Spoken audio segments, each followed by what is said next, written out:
Hello what's up guys and welcome to my channel learn in Excel. तो आज के इस वीडियो में हम अपना chapter the basic concepts of macro economics के साथ यहाँ पे कंटिन्यू करने वाले हैं। तो हम जो है इस चैप्टर के थर्ड टॉपिक के साथ यहाँ पे डिस्कस कर रहे थे, that is the types of goods. तो पिछले वीडियो में हमने जो है इस टॉपिक को जस्ट यहाँ पे स्टार्ट किया था। मैंने जो है आपको एक इंट्रोडक्शन दिया था ऑन दिस टॉपिक कि ये जो टाइप्स ऑफ गुड्स है इसका जो है कुछ बेसिक यहाँ पे मतलब क्या है, एक बेसिक क्लासिफिकेशन क्या है वो मैंने आपको प्रोवाइड किया था। ज़्यादा डिटेल डिस्कशन हमने नहीं किया था। तो आज के इस वीडियो में हम डिटेल डिस्कशन करेंगे on the topics of the types of goods. तो इनकेस जो अगर आपने जो पिछला वीडियो आया है उसको नहीं देखा है, जाइए आई बटन पे, सबसे पहले उसी वीडियो को जाके देखिए। सबसे पहले आप समझ लीजिए कि ये जो टाइप्स ऑफ गुड्स क्या है, सबसे पहले इंट्रोडक्शन ले लिए, फिर जो है आज के इस वीडियो को देखिएगा। नहीं तो आज के इस वीडियो के साथ आप रिलेट नहीं कर पाएंगे, आपको जो है समझने में दिक्कत होगी। इसलिए I am saying you just give a watch to the previous video before starting with today such that you can understand today's one in a very smooth manner. तो चलिए फिर जल्दी से स्टार्ट कर लेते वीडियो के साथ। एंड यस, बिफोर स्टार्टिंग जल्दी से वीडियो को एक बार लाइक कर देना, चैनल को एक बार सब्सक्राइब जरूर कर देना। चलिए स्टार्ट करते वीडियो के साथ, फिर लेट्स बिगिन।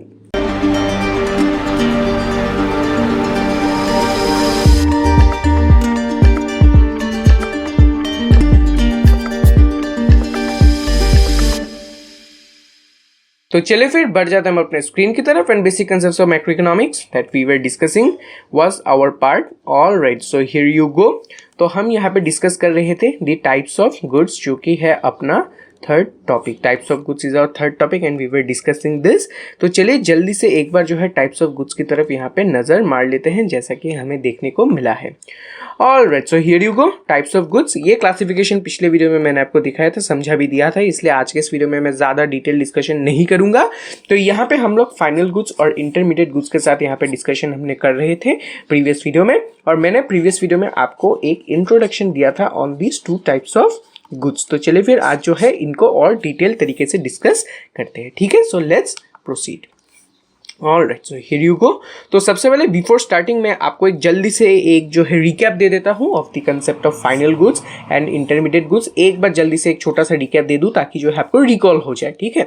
तो फाइनल गुड्स क्या है भाई, जैसा कि मैंने आपको बताया था, फाइनल गुड्स वो गुड्स है जो कि हम डायरेक्टली यहाँ पे यूज अप करते हैं फॉर कंजम्पशन और इन्वेस्टमेंट। इनको जो है हम किसी और काम के लिए यूज नहीं करते, डायरेक्टली इसको कंज्यूम कर जाते हैं या फिर इन्वेस्ट कर जाते हैं। That is it has a direct use for consumption और इन्वेस्टमेंट। उन्हीं गुड्स को हम बोलते हैं फाइनल गुड्स। जैसा कि आप क्लॉथ लाए, आप ड्रेस लाए, आप इसको डायरेक्टली पहन गए, आप मिल्क लेके आए मार्केट से, डायरेक्टली पी गए, फाइनल गुड हो गया।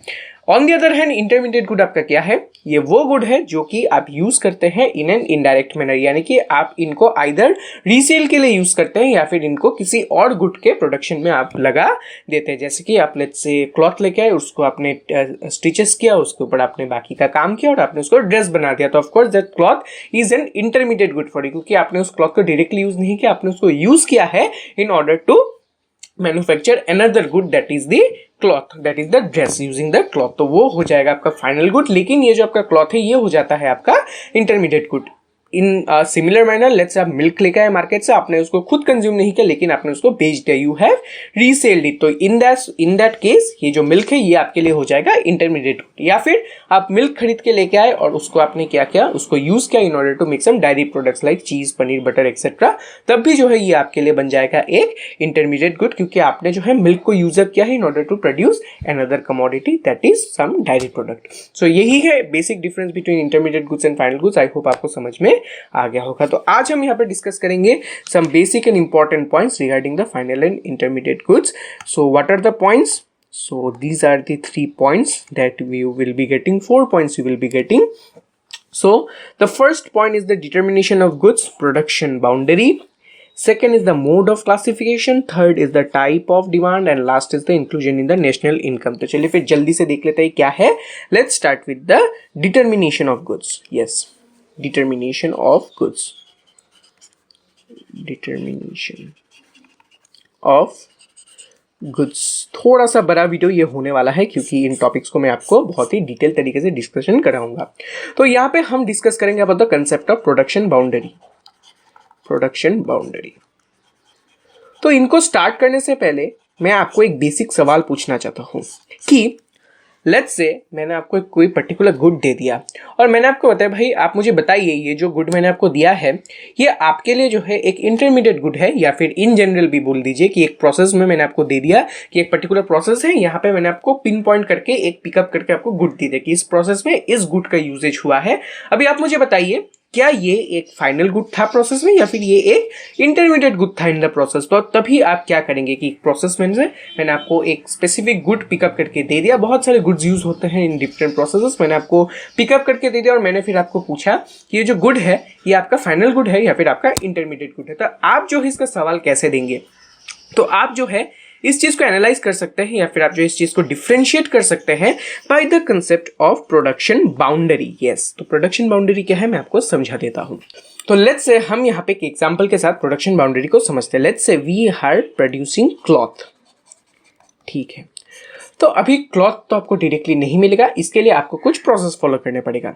लेट्स से सबसे पहले जो फार्मर्स है वो क्या करते हैं, कॉटन ग्रोथ करते हैं, ठीक है, कॉटन ग्रो करते हैं। आफ्टर ग्रोइंग कॉटन वो जो है ये किसी और को सेल करता है जो क्या करता है इस कॉटन में से थ्रेड बनाता है, ठीक है, थ्रेड बनाता है। कॉटन को यहाँ पे प्रोसेस करके थ्रेड बनाया जाता है, फिर इस थ्रेड को यहाँ पे फिर से क्लॉथ बनाया जाता है, क्लॉथ बनाया जाता है, फिर ये फाइनली एक कंज्यूमर को सोल्ड किया जाता है, सोल्ड किया जाता है, ठीक है। तो अभी यहाँ पे if we talk about the production boundary, production boundary क्या है? प्रोडक्शन बाउंड्री एक इमेजिनरी लाइन है अराउंड द प्रोडक्टिव सेक्टर जो कि डिटरमाइन करता है if a good is a intermediate good और it is a final good. Yes, I hope आपको ये देखने में आ रहा होगा। I hope you have been seeing this line that I have drawn. तो ये जो लाइन है ये है आपका प्रोडक्शन बाउंड्री। तो इस प्रोडक्शन बाउंड्री के अंदर जितने भी गुड्स होंगे ये सभी गुड्स होंगे आपके intermediate goods. Yes, intermediate goods. Yes, यानी कि आप जो है ऐसे किसी भी गुड को फाइनल गुड या फिर इंटरमीडिएट गुड डिटरमाइन कर सकते हैं। अगर जो है कोई भी गुड एक प्रोडक्शन बाउंड्री के अंदर हो तब जो है आप उसको इंटरमीडिएट गुड रिगार्ड कर सकते हैं। कैसे, मैं आपको समझा देता हूं। सबसे पहले कॉटन, क्या आप इस कॉटन को फाइनल गुड बोल सकते हैं? नो, क्योंकि हम कॉटन को डायरेक्टली यूज नहीं कर रहे हैं, we are further using it for the production of thread, ठीक है। कॉटन तो हो गया intermediate good, cotton is rejected. फिर if I talk about thread, क्या मैं आपको अगर पूछूं क्या आपका ये जो थ्रेड है क्या ये आपका फाइनल गुड है? द आंसर इज नो, क्योंकि हम थ्रेड को भी डायरेक्टली यूज नहीं कर रहे हैं, we are further using it for producing cloth. अभी आफ्टर प्रोड्यूसिंग क्लॉथ हम क्लॉथ को यूज नहीं कर रहे हैं to produce anything else. Thread, cotton और थ्रेड को हमने यूज किया था for producing something else. Cotton को यूज किया था हमने फॉर प्रोड्यूसिंग थ्रेड, थ्रेड को हमने यूज किया था फॉर प्रोड्यूसिंग क्लॉथ। लेकिन क्लॉथ को हम कुछ और यूजेज में नहीं ला रहे हैं, we are not further using the cloth that we have produce. हम क्लॉथ को वापस से किसी और काम में यूज नहीं कर रहे, we are directly selling it to the consumer. तो ये जो क्लॉथ है ये इस प्रोडक्शन बाउंड्री से बाहर आ गया because we are selling it to the customer. Customer के पास ये क्लॉथ जा रहा है, so it has come out of the production boundary. तो अभी after it has come out of the production boundary, since it has come out of the production boundary, ये जो गुड है आपका ये बन जाएगा आपका final good. Yes, yes. So in this way our production boundary helps to determine if a good is a final good or a intermediate good. जब तक कोई भी एक गुड एक प्रोडक्शन बाउंड्री के अंदर होता है वो एक इंटरमीडिएट गुड होता है, क्योंकि हम उसको यूज अप करते हैं फॉर प्रोड्यूसिंग समथिंग एल्स, यहाँ पे जैसे कॉटन और थ्रेड। लेकिन जैसे कोई भी एक कमोडिटी यहाँ पे अपने प्रोडक्शन बाउंड्री के बाहर निकल जाता है, प्रोडक्शन बाउंड्री का जो इमेजिनरी लाइन है इसके बाहर निकल जाता है, जैसे क्लॉथ, कॉटन और थ्रेड हमने प्रोड्यूस किया था, फिर जो क्लॉथ हमने जो है फाइनली प्रोड्यूस किया उसको हमने किसी और काम में नहीं लिया, हमने इसको निकाल दिया प्रोडक्शन बाउंड्री से, डायरेक्टली हमने कंज्यूमर को सेल कर दिया, सो it has come out of the production boundary and thus it is a final good for you. लेकिन जब तक बाकी के गुड्स प्रोडक्शन बाउंड्री के अंदर है, those are the intermediate goods for you. So in that way, production boundary is imaginary line जो कि आपको हेल्प करता है to determine if a good is a intermediate good और अ फाइनल गुड। अगर प्रोडक्शन बाउंड्री के अंदर हुआ वो गुड आपके लिए इंटरमीडिएट गुड है, क्योंकि आप इसको जो है किसी और के प्रोडक्शन में यूज अप कर रहे हैं, बट अगर वो एक बार बाहर निकल गया it is a final good for you. हो गया. सो ये है the concept of production boundary and how it is used to determine your type of good. So next अपना कंसेप्ट जल्दी से देख लेते हैं क्या है. Let me it is this. So it is the mode of classification. Mode of classification यानी कि आप कैसे क्लासिफाई करेंगे between final and intermediate goods. Final and intermediate goods. Intermediate goods तो इनके बीच में हम लोग क्लासिफाई करते हैं on the basis of the type of usages. Yes, type of usages. Yes.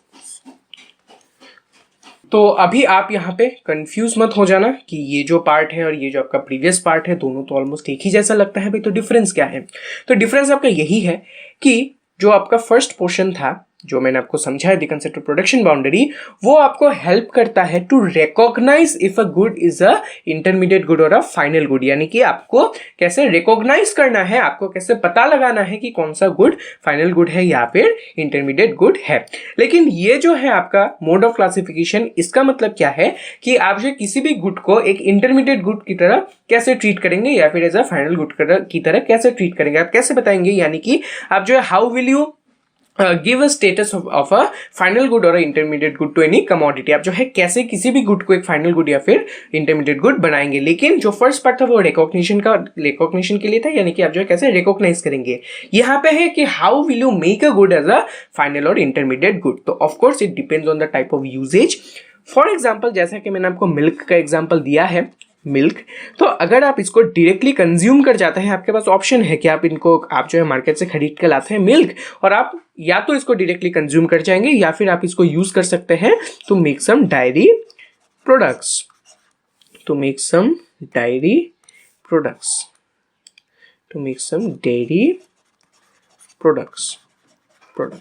तो आपके पास ये दो ऑप्शन है कि आप इनको मिल्क को डायरेक्टली कंज्यूम कर जाए या फिर आप इसको डेयरी प्रोडक्ट्स यहाँ पे बना ले. तो ये है आपके पास एक ऑप्शन. तो अगर आप इसको डायरेक्टली कंज्यूम करते हैं तब ये मिल्क आपके लिए फाइनल गुड बन जाएगा. लेकिन अगर आप इसको डेयरी प्रोडक्ट की तरफ जो है मैन्युफैक्चर करते हैं तब आपके लिए ये मिल्क बन जाएगा एक इंटरमीडिएट गुड. तो आपके ऊपर है कि आप जो है इस मिल्क को किस टाइप के गुड की तरफ यूज करेंगे. If you directly consume it, ये आपके लिए फाइनल गुड बन जाएगा. लेकिन अगर आप इनको रीयूज करते हैं फॉर रीसेल और फॉर मेकिंग डायरी प्रोडक्ट्स, तब आपके लिए बन जाएगा ये एक इंटरमीडिएट गुड. तो ऑफकोर्स किसी भी गुड को अगर हमें डायरेक्टली कंज्यूम कर जाते हैं, डायरेक्टली यूज करते हैं, वो जो है अपने लिए फाइनल गुड बन जाता है. लेकिन अगर हम इसको किसी और काम में यूज करते हैं, then it becomes a intermediate good for us. And that is the difference how any good can be regarded as a either intermediate good or a final good, but on the basis of their usage. अपने usage के हिसाब से कोई भी good यहाँ पे final good हो सकता है या फिर इंटरमीडिएट गुड हो सकता है. ठीक है, तो ये हो जाता है आपका मोड ऑफ क्लासिफिकेशन. फिर आता है type of demand. Type of demand यानी कि कैसे टाइप का डिमांड है. तो अगर हम बात करें अबाउट द फाइनल गुड, तो फाइनल गुड का जो डिमांड है it is a direct demand. Yes, direct demand. यानी कि जो फाइनल गुड का डिमांड है वो किसी और कमोडिटी के ऊपर जो है यहाँ पे डिपेंडेंट नहीं है. इसका जो है खुद का डायरेक्ट डिमांड होता है. लेकिन जो अपना इंटरमीडिएट गुड्स है, इसको आईजी लिखता हूं, it has a derived demand. Yes, derived demand. यानी कि जो इंटरमीडिएट गुड्स होते हैं इनका जो डिमांड है ये किसी और गुड के डिमांड से रिलेटेड है. That is it is derived from the demand of another commodity. Thus it has a derived demand. नाम से ही पता चलता है that it's demand is derived from another commodities demand, so and thus it has a derived demand. तो अभी सवाल आता है कि कौन से गुड के जो है डिमांड से ये भाई डिराइव किया जाएगा. That is a big question. तो answer is the final good that it is used in production. Yes, final good that it is used in producing. For example, मैं आपको इस मिल्क का एग्जांपल लेता हूँ. ये मिल्क अगर ये फाइनल गुड है तो इसके जो डिमांड है, इसका डिमांड जो है ये खुद ही तय करेगा. It has a direct demand. लेकिन अगर ये मिल्क को हम यूज करते हैं टू मेक डेयरी प्रोडक्ट्स, तब अगर ये डेयरी प्रोडक्ट्स का डिमांड बढ़ेगा तब ऑब्वियसली मिल्क का डिमांड बढ़ेगा. लेकिन मिल्क के इंडिविजुअल डिमांड की वजह से जो है डेयरी प्रोडक्ट्स का डिमांड यहाँ पे डिटरमाइन नहीं होगा. दैट इज मिल्क का इस केस में जो है कोई डायरेक्ट डिमांड नहीं है. लेट्स से इस मिल्क को सिर्फ हम डेयरी प्रोडक्ट्स को बनाने में यूज करते हैं, तो इस मिल्क का खुद का कोई डिमांड नहीं है। अगर जो डेयरी प्रोडक्ट्स है इनका डिमांड बढ़ता है तो ऑटोमेटिकली मिल्क का डिमांड भी बढ़ेगा, क्योंकि इस मिल्क को ही यूज करते हैं to make the dairy products. इसीलिए अगर डेयरी प्रोडक्ट्स का डिमांड यहाँ पे बढ़ा तब जो है मिल्क का डिमांड बढ़ेगा। सिमिलरली अगर डेयरी प्रोडक्ट्स का डिमांड घट गया तब जो है मिल्क का जो डिमांड है वो भी घट जाएगा। लेकिन मिल्क का खुद का यहाँ पे कोई डिमांड नहीं है। Obviously, it is related to the final good that it is used in producing, जो भी है यहाँ पे अपना डेयरी प्रोडक्ट्स, जो अपना पनीर है, बटर है, चीज है, अगर उनका डिमांड बढ़ता है तब जो है इस मिल्क का डिमांड बढ़ेगा। लेकिन इसका खुद का जो है कोई डिमांड नहीं है if it is used as a intermediate good. लेकिन फाइनल गुड हुआ उसका बात अलग है। आप डायरेक्टली कंज्यूम करते हो उस मिल्क को, अगर आपको दूध पीने का इच्छा हो आप जाके पियेंगे, आप जो के खरीदेंगे फिर पियेंगे, तो of course you are directly demanding it. लेकिन अगर जो है उसी दूध को हम यूज करते हैं तो मेक सम डेयरी प्रोडक्ट, तब जो इसका खुद का कोई डिमांड नहीं है, आप जो है जाके दूध डिमांड नहीं करेंगे, you will demand the dairy product. तो ऑफकोर्स उसी डेयरी प्रोडक्ट के डिमांड के कारण जो है उस मिल्क का भी डिमांड यहाँ पे बढ़ेगा। एंड दस the intermediate good has a indirect demand और अ डिराइव्ड डिमांड। ठीक है। So the next final small concept that you have is the inclusion in the national income.